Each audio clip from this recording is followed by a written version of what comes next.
Sumuko ang ilang pang miyembro ho ng CPP-NPA sa Surigao del Sur. At ayon po sa mga sumukong rebelde, nahikayat silang sumali sa samahan dahil sa kakulangan ng sapat at tamang impormasyon. Ma-report si Jennifer Gaetano ng PIA Caraga.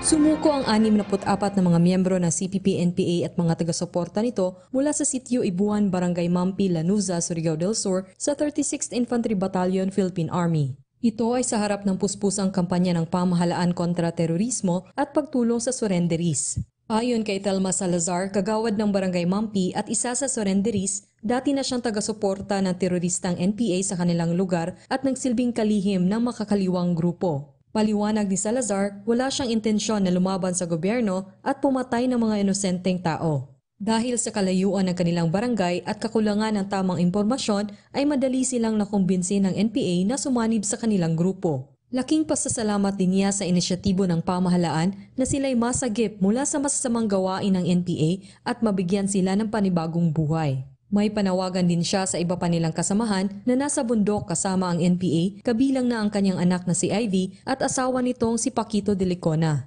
Manawagan isa ko na hinaot unta na magkaiban kita na pamilya.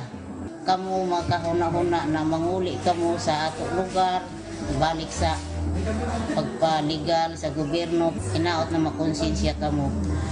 Kaya kung na-nervisyo kamo sa katawan, an ido isab kaugalingon bata, nanginahanglan ng ido tinuod na serbisyo.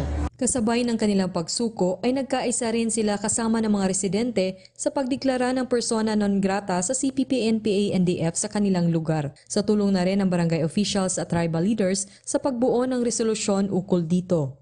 Ipinahayag naman ni Lieutenant Colonel Cerces Trinidad, Commanding Officer ng 36 IB Philippine Army, na suportado nila ang inisyatibong ito ng Barangay Mampi. Ito anya ay isang indikasyon na humihina na ang NPA at wala na silang kontrol sa mga residente na namulat na sa katotohanang walang maidudulot na maganda sa kanilang buhay ang pagsanib sa NPA. Kasama si Nida Grace Barcena, Jennifer Peña Gaetano ng Philippine Information Agency Caraga para sa Bayan.